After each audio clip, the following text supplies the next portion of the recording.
Okay, good evening, everybody. Can we start out with an introduction from our interpreter?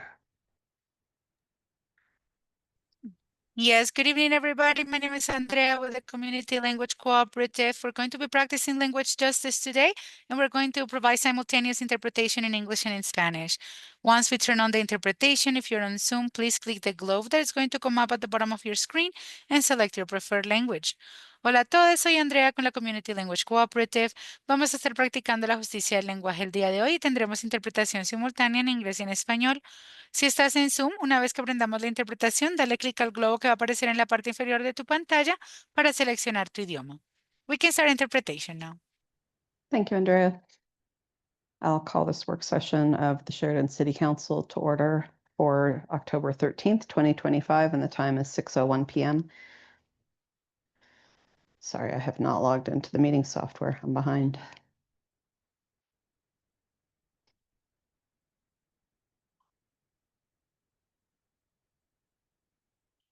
All right. So our first item tonight is the Sheridan Housing Authority. So if you are present, I'll call that to order at 6:02 p.m. and we can mark ourselves present. I'm present, sort of. Good.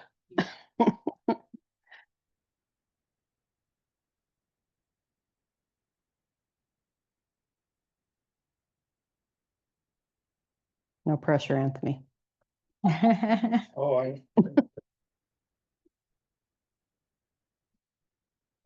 hit it once already. I didn't know we were waiting on me.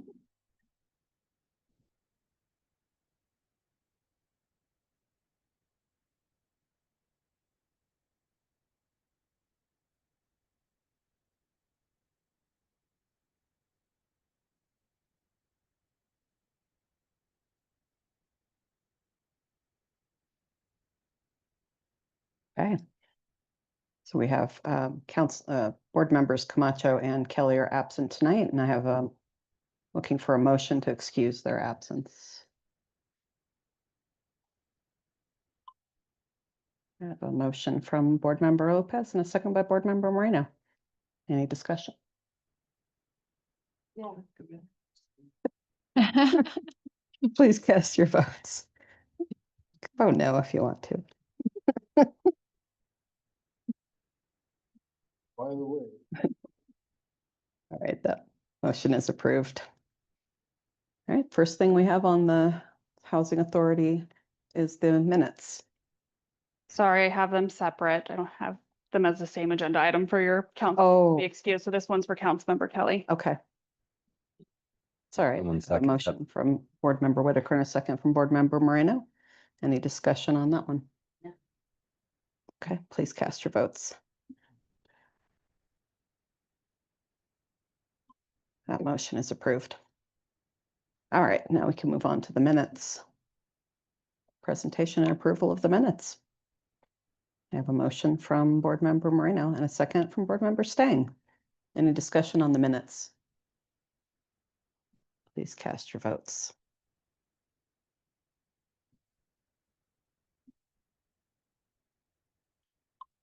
Motion is approved. And then we have the financial reports, presentation and approval. Hi, everybody. Good evening. For the financials, I'm going to go ahead and flip to the most recent month we have, which is August, and that will be on page 7. That is the balance sheet for the general funds where we keep some of the kind of quote unquote savings. What I did want to point out, and I think I mentioned this last time, but we have switched banks. And so starting in August, we have moved most of the accounts have been moved to A and B instead of First Bank. So you'll see that changed here relatively soon. I'm not sure why it's not changed in this report. That's an auto generator, so I've got to fix that. However, the $57,000 is going to stay in Colorado Trust. We get some of the best interest rates from Colorado Trust. So kind of for Inglewood and for Sheridan, a larger chunk of the savings is going to stay in Colorado Trust, but the operating accounts have all been moved to A and B. And nothing, crazy on this report, kind of what it's similar is. We've got about almost 92,000. We earn a little bit of interest in this account, nothing major on page 8. And part of the move to A and B was not necessarily for interest rates or anything like that. They have really wonderful customer service and are really interested in helping smaller housing authorities have better products for their financial needs and do better lending when it comes to development. So that is kind of why we were courted to move over and we were really excited about it. So it's a good fit so far, but nothing kind of major with the interest. You won't see any major differences there. Then on page 9 is the balance sheet for the actual programs.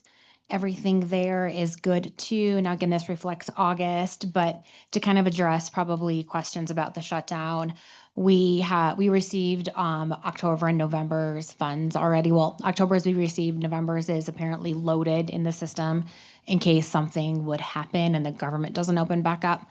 Now, that said, if the government doesn't open back up and something happens in November or December, we will not pay landlords. We do not have the money to front the 200,000+ that we pay landlords every month, but we will continue to pay staff. And that is where we have, again, some money kind of sitting in savings that we would use to front the operations of the programs, but then pay landlords when the government would reopen, if that becomes a problem. The last time we had the shutdown, I think it was 34 days, a big shutdown. We got paid, landlords got paid, everything was fine. So I'm operating from that same lens as last time where we got the money we needed to keep the program running. But you will see that for the balance sheet for the actual operation of the programs, there is some savings to pay staff if need be, if we don't get the funds from HUD. And that would be basically, we could pay them out of the 16,000 that's operating cash. We can also, use some of the savings that are in the general funds too, if need be. But I'm not worried about that per se. Other things to kind of look at in terms of the budget is page 11. We are pretty on point of where we budgeted the program to be in terms of operating revenues and operating expenses. Of course, we're overspent. We always spend a little more than we bring in. And one of the things that we're hoping doesn't happen with some of the budgeting that Congress is doing is I think it's the House that is suggesting that they cut the admin fees to run the program to like 40% of what they're supposed to be. Right now we get about $92 per voucher per month to pay for the operating expenses of the program. And that's a proration of 92%, 84%, something along those lines. We don't ever get 100%. One of the House is talking about prorating down to about like 40%. That would be a huge hit. Yeah. So we're hoping that doesn't go through the Senate. I think suggested something closer to like 88. We've always hovered since I've been working the Housing Authority between like 80 and 90. That's okay. The more the better, because then we can close that gap between revenue and expenses. But Lord, if it becomes 40, we're going to be in trouble. So hoping some of those negotiations will continue to fund the program. I understand, from both sides that they want the voucher program to stay. Cutting the admin side of that is going to be really difficult because it'd be hard to run the program. Right. So fingers crossed that doesn't happen. Yeah. We've got a lot of advocates out there, the professional housing organizations that are working with both sides to keep that up there and explaining that we can't actually run the program if you don't give us money to run the program. So we'll see. Mm. Any budget questions? Financial questions? No? Okay, I have a motion from Board Member Stang and a second from Board Member Whitaker. Any other comments or questions on the financials? Please cast your votes.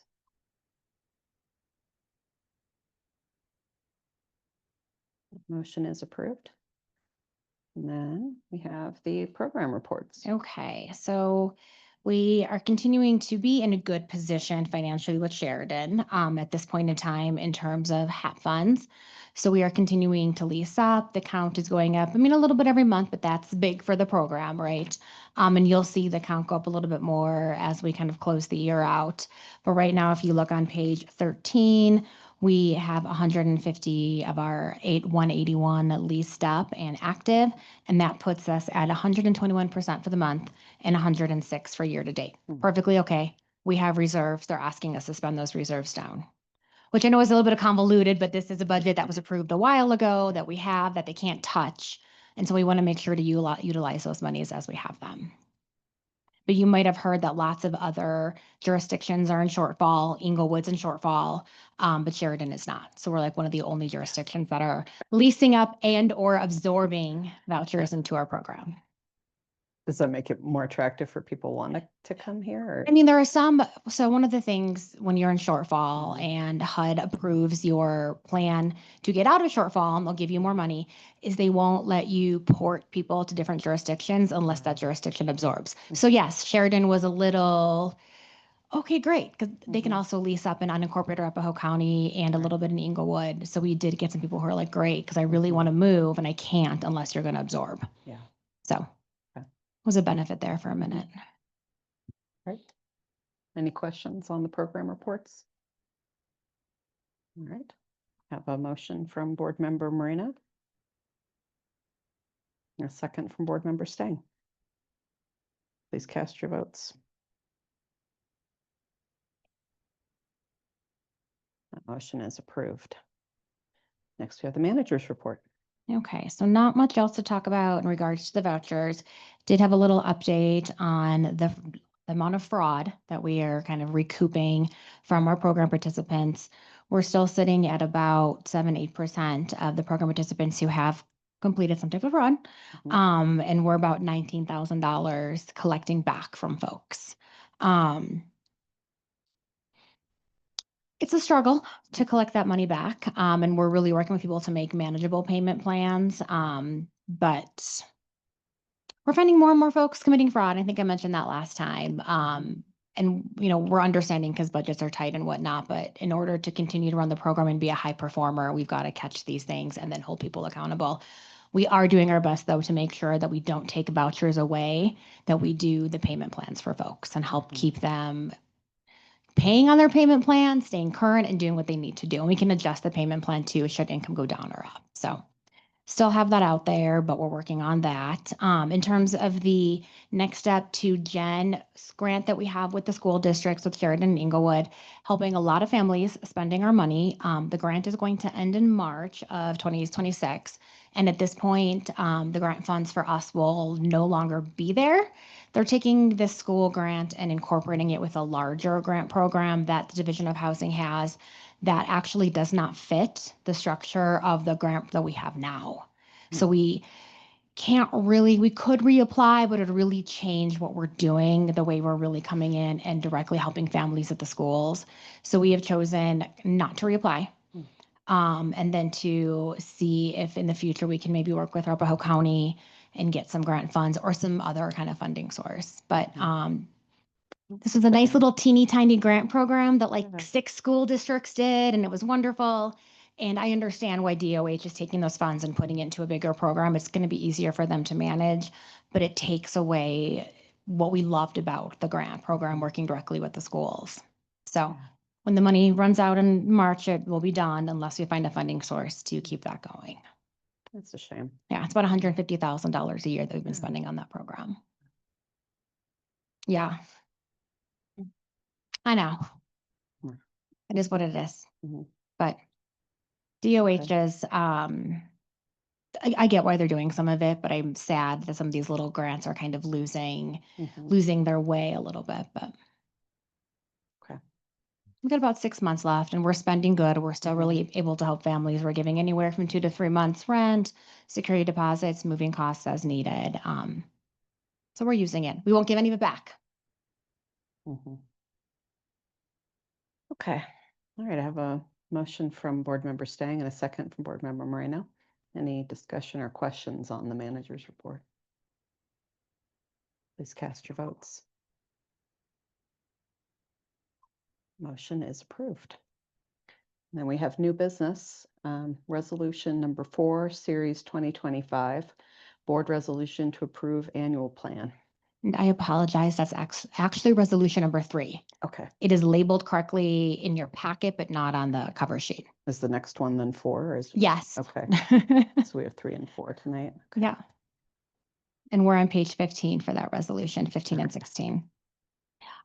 This is the only thing we need to do for HUD's annual plan. So every year, the housing authorities have to do what's called an annual plan. If you are a smaller program, you kind of get a pass. They understand that you probably don't need to do a lot of paperwork, that things haven't changed. Because we do a 5-year plan. You all approved that 5-year plan for me at the end of 2024 because the 5-year plan started in 2025. We have not changed anything significant, so there's no need for us to really amend our 5-year plan with our annual plan. The basic requirement we have to do is hold a public meeting where folks could come and give feedback if they wanted to about the way the program's operating, and then certify that we are not going to violate anybody's civil rights. So you have the civil rights certification, that's your page 16, and then the resolution that just approves you all saying that the mayor can sign this and then we're not going to violate civil rights, Okay. which we don't. And do we just recognize that no one has shown up for a public meeting or? Yes. Okay. I don't knock see- on wood, but nobody's ever don't shown up for see- one of I those don't and see said anyone. anything. I don't see anyone here tonight who wants to speak to us about it, so. Okay, I have a motion on resolution 3 from Board Member Moreno. And I have a second from Board Member Stang. Any discussion or questions on resolution 3? Nope. Okay, please cast your votes. Motion is approved. And then we have resolution 4, series 2025, approval of HCV payment standards effective January 1st, 2026. This one's a little more interesting. The payment standard, for those of you who don't remember from last time, is how much we will pay total for a voucher. Mhm. Now, that said, folks can lease up at a rent that's higher than the payment standard if they have income and can supplement the rest of it. But basically, every year HUD says, look at your fair market rents, look at your budget, figure out how much you're going to pay per unit for both rent and utilities. So the payment standard is rent and then any tenant paid utilities. We tend to keep our payment standards a little bit on the lower side to maximize our budget and help more families. That said, we also make sure that they fit our market. So looking at unincorporated Arapahoe County, Centennial, Inglewood, Sheridan, we want to make sure people can lease up. And if you were here a couple years ago, you might have remembered I came back to you a couple months after we approved the first set of payment standards and said, hey, folks can't lease up in our larger size units. We need to increase the payment standard. So while we approve these for today to start January 1st, I could come back in January and say, hey, we've already found that these aren't working. We need to change them. That said, I think these should work just fine. Fair market rents actually went down for the second year in a row. What we cannot do without HUD approval is lower our payment standards. So we basically kept them almost equal to what they were last year. They're on the lower end, the 92, 95, 96% for the smaller units. And then again, we keep them on the larger side or the higher side for our larger units, because folks that do need the true 3, 4, 5 bedrooms normally need a house. Because there's not a ton of apartments that fit that, or even townhouses, and those rents are higher. So we tend to keep those on the higher side, but they're all about like $10 to $15 more than last year. So nothing major in changing them. And we do think they are going to be effective for what our folks need to continue to lease up. Great. Any questions on resolution 4? Okay, I have a motion from Board Member Moreno, a second from Board Member Stang. Any discussion? Please cast your votes. That motion is approved unanimously. All right, then we will adjourn the Housing Authority meeting at 6:19. Is this the last time I'm going to see a lot of Yeah, these friendly faces? me for sure. Other people, it's more up in the air. Well, this is the last time then, Mayor. You get to sign everything. Yeah. Okay. They're going to sign the 2 resolutions, the minutes and the actual civil rights.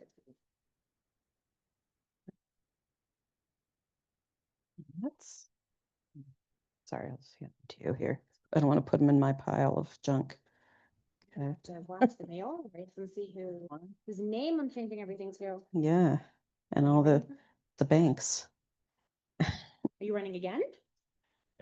Mhm. Okay, that one.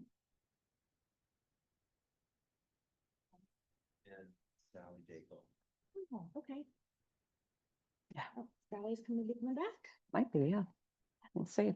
All right, thank you. It was wonderful to work with you all of these years. Yes, definitely. What are you going to do with your Mondays Oh, gosh, after all this time? I'm gonna be so bored. I'm pretty sure everyone will welcome you back if that's what happens. Thank you all. Thank you. Okay, what else are we doing here? Get back to my agenda. So we are going to talk about the proposed 2026 budget for our general fund. We are. Yeah, And ahead. so as council's aware, this is the largest part of our budget, being the general fund. And I'm gonna just, I think, turn it over to Teresa to walk through the highlights and the takeaways on this, and then we can see if there's any questions and have further discussion after that. So Teresa, you want to take us away? Alrighty, that sounds wonderful. So tonight in your work session packet, on page 24, we always kind of started off showing our ending fund balance where we budgeted and where we actually ended up. Because how this always shows is that we are always very conservative when we budget, and so that we always end up with a higher ending fund balance than what we originally predicted. And if we look down to where the numbers are at, and we look in the last one of 2025, and then the second line item is with the actual line item. And so we are projecting to end this year with 14,758,551. Now that's a very healthy fund balance. Okay, we made it through COVID, we made it through all that. So we, as you can see, we're still trending very strongly. Now, when you get to page 26, I kind of want to, or excuse me, 25, this is where I'd like to talk about our certificates of participation, or our COPs. The city chose to, instead of taking out of fund balance to pay for the electrification project, they chose to finance that. So what that means is, starting in 2026, you're not going to see our fund balance growing, because we're always going to have to take that payment out of it. But we chose to do that so that we keep that cash available, so that if there's any emergencies or anything like that, we have that. So you'll see in 2026, there is projected a payment of $412,689. Now, I do have on here that in the budget that is presented before you, that revenues exceeded expenses by $18,869. What I'd like you to do is, could we skip ahead to page 32 really quick so that you can see where I messed up. So when you get to 32, this is our non-departmental. And if you look down to the fourth line item from the bottom, that's the county treasurer fee. And what that is made up of is, that is the 1% of property tax that Arapahoe County keeps, and the 5% of the auto use tax that they keep when they collect that on behalf. So what that number should be in that line item is 47,691. Which means the total non-departmental budget is actually 753,844. So now, if you don't mind, scooting back to page 25. And I just lost my work session packet. I'm really sorry. Can you give me just 1 minute? I'm really sorry. No problem. I hit the council packet instead of the work section packet. I apologize. Give me We're not going anywhere. Okay, thank you. I so appreciate that. All right. Well, all right. Hey, there, it's back. So let's go back up to page 25 where we talk about that. So instead of having revenues exceeding expenses by the 18,869, we're actually having expenses over revenues by 28,822. So just kind of want to clarify a little bit on that I missed that line item. So that's really where we're at. The next item that we always do is we always take a look at the revenues again since when we presented that in September. Usually I come back and do the happy dance. Not quite of a happy dance this time. Our sales tax it's really flattening out, and we see that in the SRA as well. It's not negative, it's just very, very flat. So we had kind of projected it to increase, and I just in good conscience can't do that. So we have lowered that. That also means the PIF and STIF collection fees that we get from the SRA, we've lowered that. We did lower red light camera a little bit down to 37,000. The two line items that we did increase because we are always extremely conservative on interest and miscellaneous, I did increase each of those by 50,000. And then the SRA expense reimbursement, we lowered because we'd originally, that was just kind of a 3%. So now that we've kind of fine-tuned that, we've lowered that. And then the public improvement fee, that is actually increasing from the SRA. So we did bump that up to another 55,479. And just a little clarification, the public improvement fee is actually just for, and maybe all of you know this, it's assessed on more items than sales tax. So services, massage, nails, things like that have the fee, but they don't have sales tax. So just a little clarification on why the PIF is going up, but the sales tax is kind of remaining a little more flat than that. So that's kind of the revenues. Scooting on down to the expenses, we do have in there a 3% merit pool for all of the non-sworn personnel. We do at this moment have 8% for the health and dental insurance increases. I think they will fine tune that a little bit more over the next probably 2 to 4 weeks. Going on down, some of the big changes, we did have the one-time payment for Bonsai. That won't be in 2026. Our human resources, we did increase that a little bit to include a comp study, and we did decrease our payroll services because we're getting that a little more fine-tuned and it's not going to take quite as much work as what we had originally budgeted. So we have lowered that. Our liability insurance for next year did come up. The quote we received was 43,000 higher. Legislative, we've given you guys a great huge increase of 14,280. So don't spend that all in one place, please, or just spend it in Sheridan. So, public safety, just because they are the bulk of our employees, the full-time salaries, pension contribution, health insurance, those are all higher just because they have all the employees. So that's why those are all large. And then our city and county of Denver fire, that is the 3% increase. Kind of looking on down, the last line item, the transfer to other funds, the transfer to capital, that's just for the things that like, cars, servers, any public works things that are not streets, that covers that. And then the transfer to debt service, that's the COP payment that I was talking about for the 412,689. So now that I've said a lot of numbers and that I hope nobody has fallen asleep, do you guys have any questions, comments, concerns? I think it looks fine. I mean, it's sad that sales taxes are looking kind of flat, but there's not anything we can do about that part. So, I think it's a Yeah. fine budget. And then we're only, 28,000 expenses over revenue. I don't think is anything to be too concerned about. So since we've got a good fund balance. And we'll continue to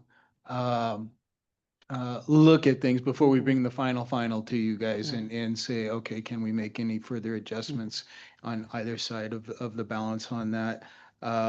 Yeah, and I'm with the mayor. I'm not concerned about that. Mhm. The treasurer's fee was just an oversight on Teresa's spreadsheet. But it's a great example of what, solid budgeting will do with you. We can absorb that and we can still make it all work. Yeah. So that's still working for us.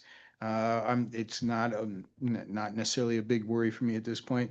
I do think that the larger conversation, I think, and I was talking to the mayor about this earlier, I think this is the very first time, I think since Teresa and I have been doing budgets for the city of Sheridan, where our projected sales tax coming in below what we had budgeted.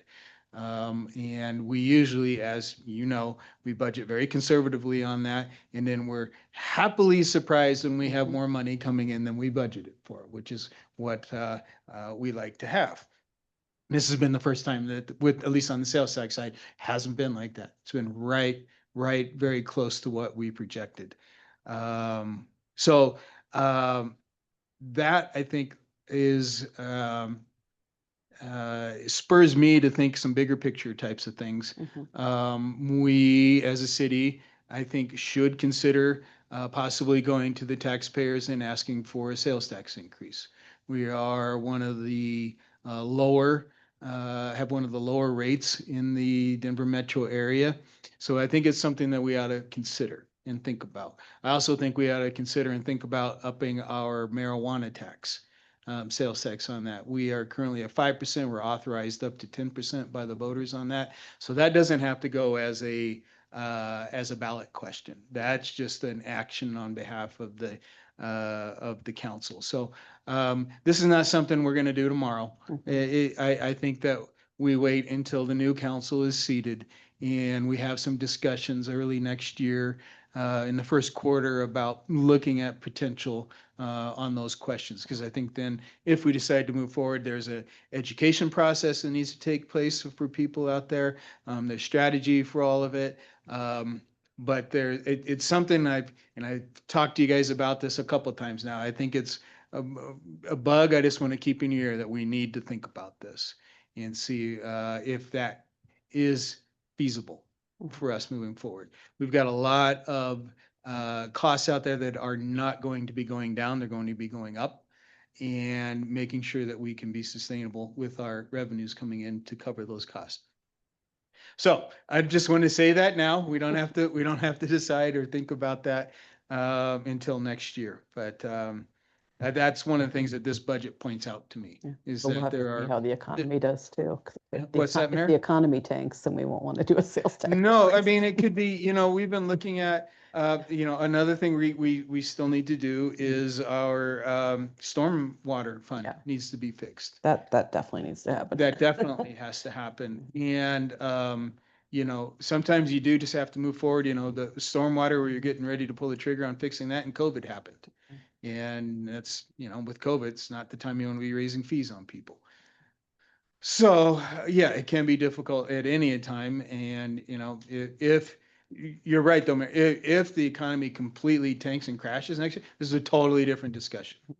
Absolutely. Okay.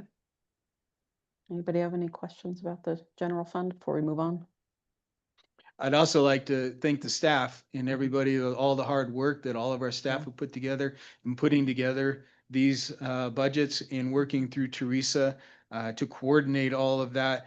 And the staff is aware of where we are financially on this. They're showing restraint, and that certainly helps with trying to make ends meet for us. So I have our staff to think about or to thank for their efforts on this. This is not just Teresa and I sitting there with a red pen going Yeah. through everything. No, and I appreciate the people Yeah. look for ways to, continue to make improvements, but not blow out the budget with it. I know some of the departments are asking for some new software or additional software or something Exactly. like that's good. We want to keep things up to date, keep things modernized, but yeah, not blow out the budget too. Absolutely. I really, and I've said this many times, and I very much believe it, that we have staff here that are incredibly conscientious Mhm. and good stewards of the public's tax dollar out there. They really, really think about it before they go out and expend funds, before they make requests. They do a very, very good job of that. I've worked in cities where they don't. And the staff we have here does. Mhm. Okay. Doesn't look like anyone has any more questions. I have one more thing, Mayor. Yes, I'll just keep saying that and then you can keep coming up with Okay. more things. Yeah, as soon as you say that, there's one other item. So so we on occasion will receive requests, say from nonprofits, to make a donation or something along those lines. And we have we park money in the council's legislative budget to accommodate some of those requests. And it's very small amount. I'm not even sure what we've got in there total, maybe $5,000, something along those lines. Is that it, Jenna? Thank you. We do have a specific request from a group that is the Arapahoe Santa Claus Shop. This is an organization that works to supply Christmas presents to families of Sheridan, Inglewood, and Littleton public school areas to help underprivileged kids be able to have some gifts during that time. They are asking for $1,000, which we could accommodate in there very easily. I don't like to put individual lines in the budget for these different types of requests. We just put a general pool of money in council that you guys can say, yeah, take it out of there. And we have funded them before. One of the things that I met with them earlier this year and talked about, I said, well, how many families in Sheridan are you actually serving? Mhm. And they weren't able to answer because they weren't tracking that before, but now they do have that capability. So moving forward, they'll have the capability to give us data on how many families and children from Sheridan that they're serving, as well as the Littleton in the Tri-Cities area. Which makes me much more comfortable in saying, yes, I can recommend to my council that they get funded, because we're going to have some accountability on the back end of that as well. So I'll ask for something a little bit more formal from them and ask council to say kind of yep, thumbs up or thumbs down. We don't do anything too formal on this, just pretty informal, and say, yeah, we're able to fund them. Just know that we can accommodate that in this year's budget, and we'll put money in next year's budget as well to accommodate this. And if we have other miscellaneous types of requests for funding. Well, now that you said it out loud, I do have one question that maybe you can Yeah. take back to them, and Okay. that's whether kids who don't celebrate Christmas can get holiday gifts. Okay. Excuse me.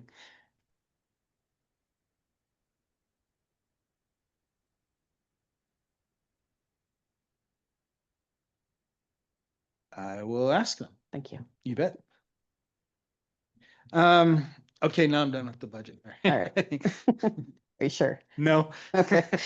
There'll be more. There's a lot going on, Ellie, so maybe, All right. maybe not. So I think we're switching gear to the proposed 2026 SRA budget. Okay. Teresa, I'll hand that one straight over to you. All right, that sounds great. Okay. So on page 42 of your work session packet, so the general fund and debt service of the SRA are pretty standard items. The debt service is set. We're just making payments. So that's, very set for that. And then the general fund primarily just funds what it can of SRA expenses, and then pays the city for the expenses that they owe for them. So our public improvement fee, based on where we're tracking, we do think that we can increase that. In 2026, we have increased that about 37,000. And then the general fund expense, the salaries and benefits and other personnel, that all comes from the city budget, the reimbursement that we pay every month. So those amounts we're proposing to increase by 3%. Our general fund ending balance is we're proposing to end with 938,169. That's a really nice fund balance. That gives you a lot of options if a project comes up within the URA. So that's just a nice healthy balance. Debt service fund, our property tax increment, we did see the preliminary property tax increment is $1,755,202 higher than it was last year. So we are projecting that to increase about 182,000. Our sales tax increment, we are leaving that flat based on what we are seeing so far. And then the public improvement fee, again, that's the other side. So that's going to increase about 37,000 for that in 2026. Debt service fund expenses, the principal payments will go up 320,000 for 2026. As the principal goes up, the interest payments go down. So we will see those go down 161,000 for 2026. And based on the interest, or excuse me, based on the revenue, we are projecting that we can make a $4,930,000 B bond payment. So B bond payments, as you know, are not required. It's just whatever is remaining. So that's a heck of a lot of cushion to have. So, so again, we're still sitting very pretty. The ending fund balance we are proposing is $9,890,258. And per the bond documents, we have a debt service reserve of $7,407,500, and the remaining amount will be used for any future debt service payments. So all pretty straightforward, pretty similar to prior years. Happy to answer any questions that anyone has.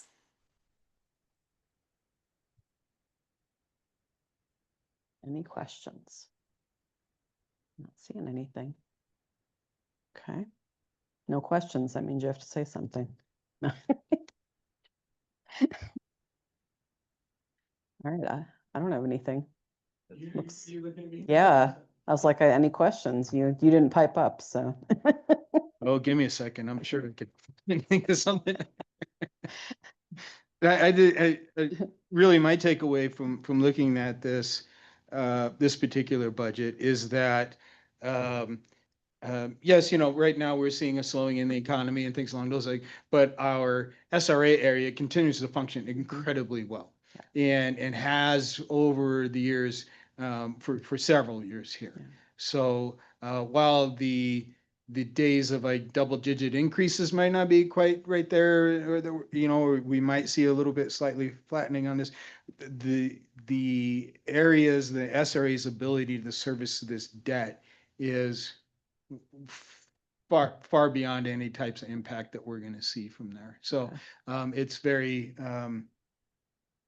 comforting. We'll continue to be able to service the debt on here pretty easily. Do y'all have any thoughts? I mean, any thoughts on whether the Costco going in Littleton would have an impact on ours? I mean, I'm sure they wouldn't build one if they thought it was going to totally cannibalize the other one, but I just kind of wonder. Yeah, I haven't looked at that too much, just with the thought that I think if you were to model it out, you would probably, and this is just me guessing right now, it's not going to have too much of an impact on us. You might see some folks change their habits a little bit, but a lot of folks, they have their Costco already, and I don't think that that's going to change too much there. And even if we do see an impact to that, I'd have a hard time seeing that it would be significant to the point where we wouldn't be able to manage the debt from for the SRA. It might have some little bit of impact. I don't know. It'd be interesting. I haven't modeled it. And Teresa, I don't know if you have any thoughts on that. I haven't modeled it either. We definitely kind of keep a watch to see the trend of how our businesses are doing out there, and I think it was maybe a year or maybe it's 2 years ago when I looked at the projections. I did a projection of, I took the Target out, like if it got wiped off the face of the planet, we would still be able to make our payments. If just the Costco left, we would still be able to make our payments and get a little thinner. If both of them were gone, that is when we would have problems. Right. So, if anything decreases, we're still, the only thing it will decrease is the B bond payment. And that's, they're getting almost 5 Optional. So, yes, so yeah, if it did decrease, it's not going to significantly impact our ability to fund the SRA or make the debt service. Yeah, so most likely it'll just eat into the B bond. Yes, yes. Okay, Mhm. that's reassuring. Yeah, and to your point, Mayor, I mean, they're not gonna put a store in that's gonna Right. It completely. wouldn't be good for business if it was Yeah, just it's gonna completely- damage Yeah. their damage it. bottom line, Mhm. so. Okay, that's the only question I had. Anybody else have anything else on the SRA? No. Okay, then we'll move on to the review of agenda items, and thank you all for your inputs on the budget. Appreciate it. Just a moment, Mayor, let me switch over here. Okay, switching to your agenda tonight, we have two resolutions appointing councilmen members Camacho and Moreno to the Sheridan Volunteer Firefighters Pension Board, and thank you to both of those members for agreeing to serve on that board. And then we have a resolution that approves a mutual aid agreement with the Colorado Rangers Law Enforcement Shared Reserve. And I'm going to ask the chief, just maybe if you want to speak a little bit to that, chief, kind of what they are, who they do, why we decided that we needed to look at this. Sure. The reason I asked for this was because, as we all know, we had an extremely busy couple of weeks. Just a couple of weeks ago, we're still recovering. We had a homicide that took a lot of investigative hours, so we were tied up on that. Then we had an officer-involved shooting, and then we had another attempt homicide take place. Then we had Sheridan Celebrates coming up. We also had to sit on somebody at the hospital, which we were really struggling because that's a 24-hour a day shift. And we thought that person was going to be in there for several days to a week. We were running out of personnel. So we were thinking, what alternatives do we have? Colorado Rangers is something that I've known that's been out there. They're basically a volunteer organization, and I'll get to the volunteer part in a minute, but the volunteer organization, they would have been able to help us out. So we looked at seeing if they could help us. We found out that we actually would need a contract. We didn't already have mutual aid involved. So that's where we started looking at that. And we would only use it in these rare instances where we were really, need of personnel, and we just didn't have enough because we want to make sure we keep the core services, of course, for our city. There are times where we have our officers, unfortunately, somebody calls in sick, then we end up having to do 12-hour shifts, things like that. We're not looking to just cover for things like that, and they'll be for the special events. They won't come in and start doing law enforcement work in our city, other than if they're at an event, which I don't see us doing because we can usually staff for that. But something like having to go to the hospital or something like that. That way we have the chain of custody and those type of things. So that's where that came into existence, why I was asking for that. Again, I don't foresee us using that very often, but just those emergencies when we have to have it. A couple of questions we might have on there. So it's $80 an hour if we use that, and we say, well, it's a volunteer, so why is there money? They have about $175,000 a year CIRSA bill that they're required to pay. So they kind of split that amongst all the people that the other agencies that they're working with. They also have to pay for body worn cameras and the storage of that, just like we do. So those are some of the fees that they have to pay to keep the operations running. And there is also there was a question I know the city manager brought up about there was a current annual fee that was in there. I just double checked on that. We won't have an annual fee because we're not using them except in emergency situations. If we were going to use them more often, they have a price point where it starts about $6,000 a year, and that covers 8 shifts. Well, if you did I'm sorry, 18 shifts. If you did 18 shifts by 8 hours by 80 hours, $80 an hour, that would be about $11,000 in some. So you'd say, why don't we go that way? But I don't think we're going to use them that often. So I don't want to pay for something that we may not use. Yeah. If it turns out we end up using them a lot more than we need, and we have that discussion, we can look into going into a contract. The reason why there's a difference in the amount of like the $80 an hour compared to if we went into the contract way is they are usually able to schedule that out several weeks or months ahead of time, where what we're asking for is emergency help when we need it, and then they have to call people out. So it's kind of like somebody who subscribes to something and they pay a lesser amount than if they just use it whenever they need it, and then there's a higher price. That's kind of what we're doing here, if that makes sense. So, any questions about any of that? So like, what kind of folks are in these roles?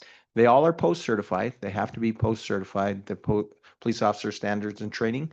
So they're all that. Some of them are retired officers. Some of them are people that work other full-time jobs, but they still want to do police work and maintain their post training certificate. Murphy Robinson, who's a friend of mine, used to be the executive director of safety for Denver. He is a volunteer, so he has a lot of, experience that he puts there, but Yeah. he can't be a full-time police officer, but he wants to still give back and do that type of work. So it's all different people like that, but they all have at least the post qualifications, which anyone who does this job has to have. So the training and their abilities should be on point. Again, the tasks that we would ask them to do would not be doing our day-to-day law enforcement. It would just be the things that even if we hired somebody that wasn't post-certified, can maybe sit on someone. But I've looked at those charges for other companies as well, and they're right around the same price, but they're not a post-certified officer. Have you worked with them before? I have, when I was in Denver, especially during the protests/riots that we had over there. They were assigned and they were basically taking care of the inner perimeter, very professional. They won't I don't believe they should ever embarrass us or any department.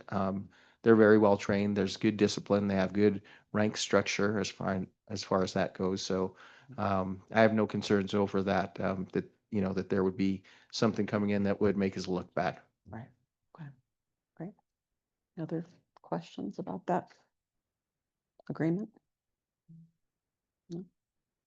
Okay. Seems like a great idea to have them available for backup or substitute, Yes. whichever way you want to think of it. I hope we don't need them. Hope we Yeah. don't need them very often at all, but it would help in those rare instances. So Yeah. thank you. I think it makes perfect sense for a small department Right. where we operate in a larger urban environment, and we're going to occasionally have those times and things where it happens where, Mhm. we rather than scrambling, and calling up Inglewood, who might be involved in the same thing, who Right. might not have the folks that they can do it. We can Yeah, call or them or back. overstaffing, we Yep. don't want to overstaff our own department, No. just because we I- have these things come up. Yeah. And some the best thought that I have is like at the hospitals when we have to sit on someone. Yeah. Sometime we have people on vacation, people are out for other reasons, Right. and we're really struggling with our staff, and we're kind of urging our people that, hey, we really need help. We need to bring people in, and they be tired or stressed already, but now we're kind of making sure that they can work again. $80 an hour is expensive. I get that. But also when you're looking at the overall picture of what we do and what we have to pay overtime for our officers to come in to do Yes. that, it makes some sense as well. So I think in a lot of different factors, it just is the right thing to do. Again, I want to make sure that you all understand, and I know the city manager understands this. We're not planning on using this Right. often. It will be in some instances, and most likely I'm planning on talking to the city manager and say, hey, we use them on this date and occasion. And we'll be looking at what we're paying on this. And, Yeah. this will be our first year that we'll actually see if we use them. And if we do, how often we're using them. Mhm. Sounds good. Do you have enough funds in your budget to accommodate something like this, or would this need to be any additional that we need to consider?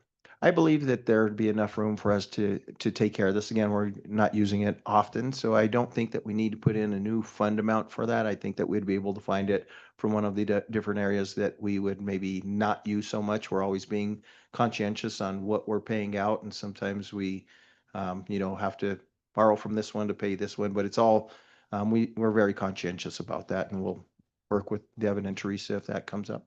And something like this, when Councilmember Moreno, I look at it, it's going to be infrequent. It's going to be occasional use here or there.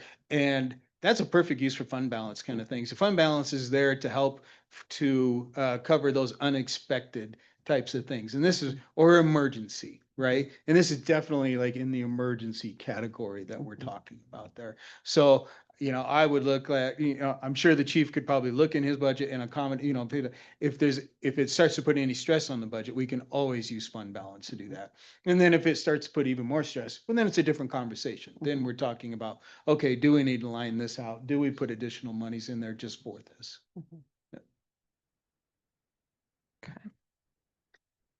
Anybody else? No? Okay, anything else? for That's review? it for your agenda this evening, Mayor. I'd be happy to do my manager's report in the last few minutes, or unless we can stop now and take a break if you'd like. What do you all think? Okay, keep going. Okay, let's roll on. So I promised Andrew I would do this tonight. So we are looking at applying for an EPA Brownfields grant. Very similar grant to what we did with the city and county of Denver for Carroll's Corner Pub and that property, looking at phase 1 and phase 2 environmental assessments and getting monies for that. Let me cover this. So we're working with Terracon. They're an environmental consulting firm we've worked with before on drafting the grant request for a community-wide assessment grant. If it was awarded, we'd receive approximately $500,000. There's no local match required on this. And that would be, as I mentioned, for phase 1 and phase 2 environmental site assessments to do community engagement and explore redevelopment planning scenarios. The city recently completed one of these with Denver for the assessments of 3 Sheridan properties, including Carroll's Corners Pub, which we were then able to acquire. We previously applied twice in, timeframe 2017-19 for this grant on our own, but we weren't awarded. This was for the South Santa Fe Business Park area.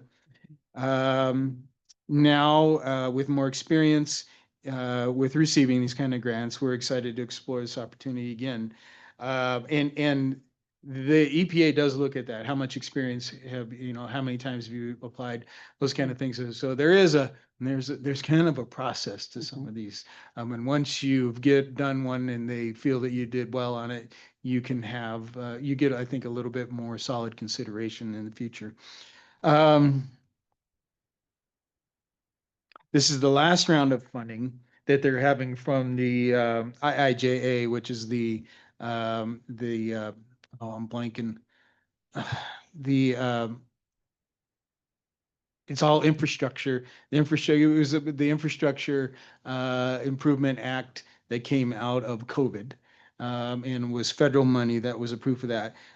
So this is the end of that. We're looking at ending this, the last round of elevated funding. So our feeling is that there'll be more grants available. So it'll be more, they're trying to wrap this up and get the money out the door. So it might, hopefully, it'll be a good time to apply. Let's see, the window for application opens sometime this month through the end of the year.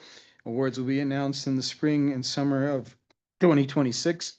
And then funding will be available October 1, 2026 after that. So Andrew asked me to present that to all of you and let you know that, because that checks one of the boxes on our application that we have presented it to the elected board and talked about it. We'll have much more formal letter that we'll share with council in the future when the application goes in. Okay, so that one. And we talked about Santa Claus Shop. I had a meeting this last week with Andy Bass, who is the new executive director of South Suburban Parks and Rec District. He is now on board and working, and we talked a lot about the rec center, the lease issue over there. He's well aware of it, and he's meeting with the school district and our superintendent here in the near future. I'm very, very confident that we're going to get some action moving forward on this item and get Right. this lease issue addressed. I'm not going to say it's what that looks like yet. I don't know for sure, but we have the people that are in place now that are committed to moving forward with that.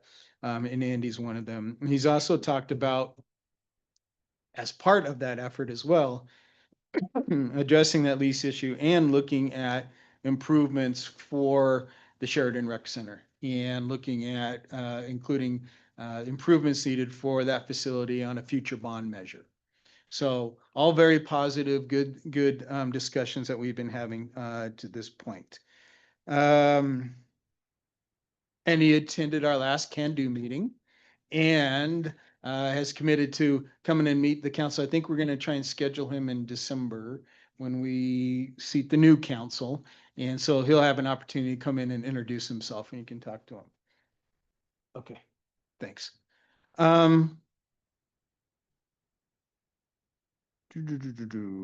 Okay, talked on that. Been doing budget meetings, talked about that. Oh, I wanted to mention was that Sheridan Celebrates. Sheridan Celebrate. I thought it went really, really well. Very smooth. I hadn't heard any issues. There's always issues, but I didn't hear anything that was really big. They came up, and so kudos to the staff, to Gene, to everybody that helps put that on. The committee. I thought it just went off really well. Had a great, a nice day of weather for it. It was a good parade. I think some of the best floats I've seen in the parade in a long, long time. So I just wanted to, say kudos to everybody that was involved with that and that enjoyed that quite a bit.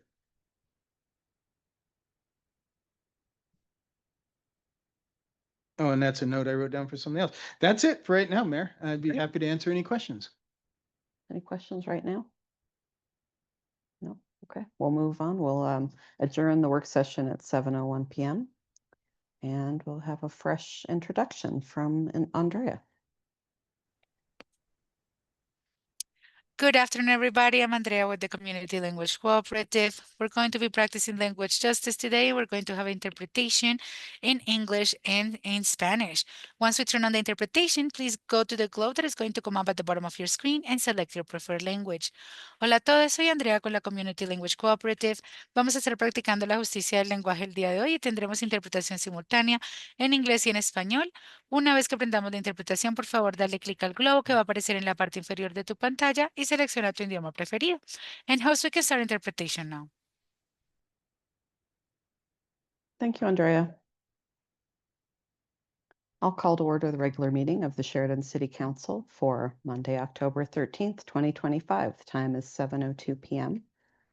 Can we have roll call, please?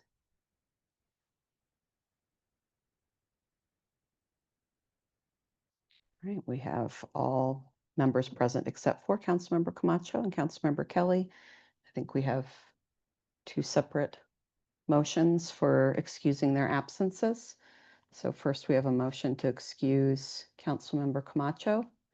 And I have a motion from Councilmember Lopez and a second from Councilmember Moreno. Any discussion on that? Please cast your votes. That's passed. Thank you. And then we have a motion to excuse Councilmember Kelly for tonight. I have a motion from Councilmember Stang and a second from Councilmember Whitaker. Any discussion? Please cast your votes.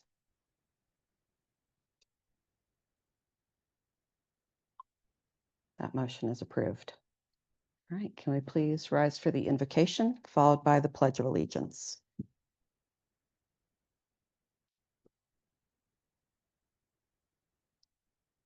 Heavenly Father, as we gather here today, we ask for your spirit of unity to be present among us. Help us to put aside any personal agendas or differences and work together in harmony towards our common goal. Remind us of the words in Psalm 133:1, "Behold, how good and pleasant it is when brothers dwell in unity." Let this be our desire as we engage in discussions and make decisions that impact others. We trust that with your guidance and grace, we can achieve a sense of unity and work together effectively. May our words be filled with love and respect for one another, and may our actions reflect the unity we strive for. In your holy name, amen. I pledge allegiance to the flag of the United States of America and to the republic for which it stands, one nation, under God, indivisible, with liberty and justice for all. Are there any changes to our agenda tonight? No changes to the agenda, Madam Mayor. Thank you. Right, we'll go on to receive and file the financial reports. I have a motion from Councilmember Stang and a second from Councilmember Moreno. Does anyone have any questions or comments on the financial reports? Is there anything that you wanted to add on those, Teresa, before we vote? Or are we good to go? You are good to go. All right. All right, go ahead. We'll have a vote on that then. That motion is approved. Next, we have staff reports. City Clerk. Thank you, Madam Mayor. Just a couple of items. Upcoming, we have the city clerk, city manager, and the judge evaluation. So I'll be sending out the forms for those. And then the self-evaluations, you'll be getting those. Election updates, the ballots have been mailed, so you should be receiving yours if you haven't received it already. And the drop box here in the Circle Drive is open. Next week, Reagan and I are going to be attending a conference for the Colorado Municipal Clerks Association. So we will be out, but we'll be answering emails as we can. And then going to pull up on the screen for you. So we talked about updates to the city website as in regards to Agenda Center. Reagan has worked really hard to get our videos up there as well. So under City Council agendas, if you click on it, you will now see these little TV screen icons. They're really hard to see. Hang on, let me see if I can zoom in. They look like this. They are now, the videos are all connected to this link. They are posted in English and in Spanish for all of 2025. So Great, great work. and that is all I have, Madam Mayor. Happy to answer any questions. Any questions for the clerk? No? Thank you for doing that. Yes, thanks, Reagan. Yeah, thanks, Reagan. All right, City Attorney, do you have anything for us? Yes, I attended the CML Attorneys Conference this past weekend. It was a lot of CLEs for about a day and a half. There's some good CLEs this year, and one of the ones that was interesting related to Senate Bill 24205, which relates to AI. The city manager's already talked to me about looking into some AI policies, and we'll make sure the city's in compliance with all that's required by that act. That's delayed until June 30th, 2026 is the effective date of that statute.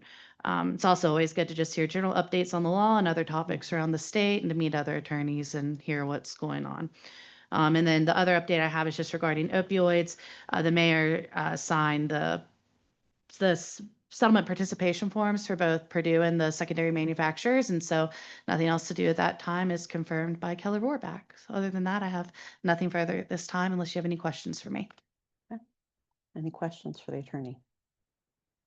Thank you. Thank you, everybody. Anything else you want to add, City Manager? Mayor, nothing to add to my report, but happy to answer any questions. All right, Chief, Nothing additional. Happy to answer questions. any other questions for staff before we move on? No? Okay. Then we will move on to the minutes of the regular City Council meeting of September 22nd, 2025. I have a motion from Councilmember Moreno and a second from Councilmember Whitaker. Any questions or discussion on the minutes? Please cast your votes. That motion is approved. And then we have the consent agenda, approval of disbursements, authorized disbursements that have been or will be made from September 16th, 2025 to September 30th, 2025 in the amount of $1,383,315.96 per the referenced and attached transfer of funds. I have a motion from Councilmember Moreno and a second from Councilmember Lopez. Any questions or discussions on the consent agenda? Please cast your votes. That motion is approved. And then next tonight we have 3 resolutions. We have Resolution 31 of 2026, a resolution of the City Council of the City of Sheridan, Colorado, appointing Ernie Camacho to the City of Sheridan's Volunteer Firefighters Pension Board. There's a motion from Councilmember Stang and a second from Councilmember Moreno. Any discussion on Resolution 31?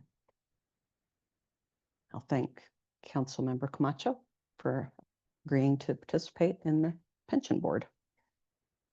Please cast your votes. Motion is approved. And then we have Resolution 32 of 2025, a resolution of the City Council of the City of Sheridan, Colorado, appointing Michael Moreno to the City of Sheridan's Volunteer Firefighters Pension Board. A motion from Councilmember Whitaker and a second from a motion from Councilmember Stang and a second from Councilmember Whitaker. Any discussion on Resolution 32? Thank you, Councilmember Moreno. Appreciate it. All right, let's vote. That motion is approved. And finally, we have Resolution 33 of 2025, a resolution of the City Council of Sheridan, Colorado, approving a mutual aid agreement with the Colorado Rangers Law Enforcement Shared Reserve. I have a motion from Councilmember Whitaker and a second from Councilmember Moreno. Any discussion or questions on Resolution 33? Nothing. Okay, let's vote. Motion is approved. Next, we have Mayor's Choice. Kind of following on to the city manager, I just want to say thank you to everyone who participated or attended Sheridan Celebrates. I think it was really the smoothest it's gone. Every year, I think it just gets better and better as far as like how easily, we set up and break down and get everyone through the festival, And I agree, the floats were outstanding this year. I don't know if it was the theme we picked, but people really got into it. And I think we had 5 really good floats with, all sorts of farm decorations. So that made for a really fun parade. But I want to thank our staff, who attended and participated, and especially the Sheridan Celebrates Committee, who put in so many hours of work, volunteer time all year round to make that happen. I also wanted to thank Sheridan Rising Together for Equity for putting on what I thought was an excellent candidate forum last week. So I appreciate that they made that effort to help our voters be informed about all the different candidates. I thought it went off pretty well. And then finally, I wanted to give some kudos to Andrew and the planning team. I talked with Nancy Sonnenfeld this week from Arapahoe County, and she wanted to share how much she appreciates the work that they did on that Proposition 123 credit sharing resolution. She thinks it's really great, innovative approach, and she really just appreciated everything that they put into it. So I just wanted to share those kudos. That's all I have. Anybody from council want to speak? I do. Go ahead. I spoke with a constituent this week who said, how do we know when street cleaning is happening? I don't know if do we have Jeremiah online tonight or no? Hello, this is Jeremiah, Public Works Director. Are you referring to just the street sweeping in general, like across the city? Yes. Yeah. So it does vary, obviously, as we move into wintertime season, but we're out every week, sometimes more than we say. I believe it's Tuesdays and Thursdays, and those schedules are usually put out at the beginning of the year. But as we move into fall and winter, weather permitting, like we can't run water and stuff, so those will just kind of run intermittently. How are people going to know when to move their cars? Well, we don't really have a citywide like Denver does, where it says no parking on one side of the street. So we don't really enforce the parking that way. But I guess we can work on trying to develop something along those lines. If that's, I'll get with Devin and see if that's something that we're interested in doing. It's just, it becomes a bit of a management issue to do that, to ensure the enforcement of it. Can I suggest a postcard or something? We send out a postcard. Councilmember Whitaker, it's posted on our website, the schedule, and I can forward that on to city council, but there is a page that outlines all of street sweeping on our city website. Okay. That doesn't seem unreasonable, though, to maybe do a postcard at the start of the year, kind of like we get for Yeah, like we can do asking stuff, we can you do a know? little reminder, Yeah. right? Because sometimes folks just need to be Mhm. reminded going, oh yeah, they're out on Mhm. Tuesdays and Thursdays, and maybe I can look at Mhm. moving my car on the other side of the street or something like If that. that's helpful. Generally, we just sweep around them. Mhm. We don't like to tow anybody or Yeah. do that kind of stuff, so. All right, good. Yeah. I think what that neighbor is asking for is to somehow know Sure. when it's happening. Mhm. And I appreciate that it's on the website, but most people aren't gonna go there. But if they got something in the mail, I think that would solve the problem entirely. I'd move my car if I knew it was gonna be cleaned under there on a certain day. We can certainly look at doing that and sending out a reminder, you bet. Thank you. Okay. Anything else from council? No? Okay, then we have a time for public comment. We have a total of 20 minutes for public comment, and that's limited to 2 minutes per speaker. If anyone would like to speak, please come up and state your name and address for the record, sir. Good evening, council and city staff. My name is Todd Van Sant, Commander VFW Post 9644, 2680 West Hamden Avenue. I've got 3 things to speak about tonight. First off, we are fortunate enough to be hosting the 2026 Department of Colorado State Convention at 9644 next year. This will bring veterans from all over the state. Hundreds of veterans and their spouses and their families will be attending our post in your city to meet, and it's always a good event.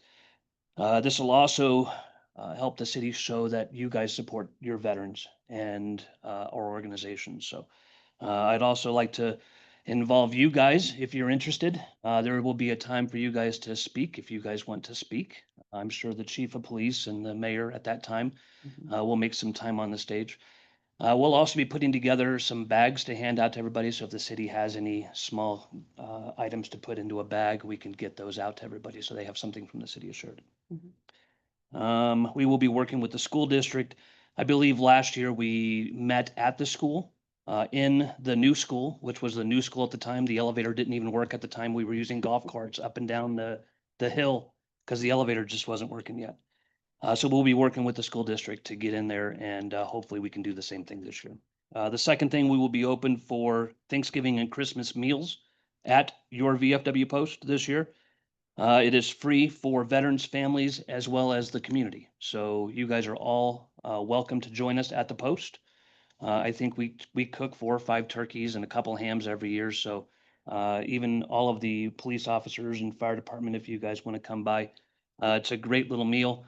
Last year I bartended and it was a heck of a lot of fun. So the last thing I have is the Ron Davies Memorial VFW Airlift is December 14th this year.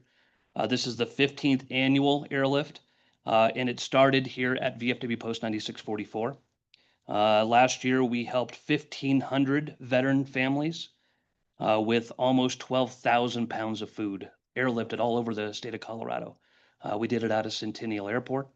It has turned into a statewide effort as a state committee now, and we are working on ways to replicate this in other states. So it's become a very big event for us. We invite the city, if you're able to collect donated foods or toys.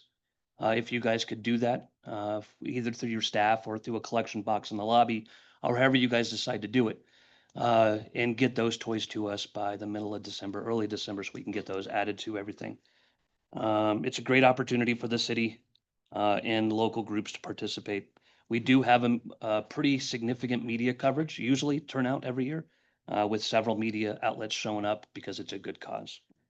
That's all I have for you. Thank you guys very much. Thank you. You bet. Oh, you hit that mark. Todd, do you have like a collection box that we could use if we do that? No, I or- don't. We take a Home Depot box and we wrap it in Christmas paper. Yeah, And okay, yeah, that's all we do every year. okay, all right. I just couldn't remember if we'd done that before or okay, thank you. Yeah, we have done those kinds of drives before, so Yes. I'm guessing that's probably not too much of an ask. Okay, anyone else who'd like to speak to council tonight? Okay, seeing none, we will adjourn. The time is 7:19 p.m. Thank you all for being here.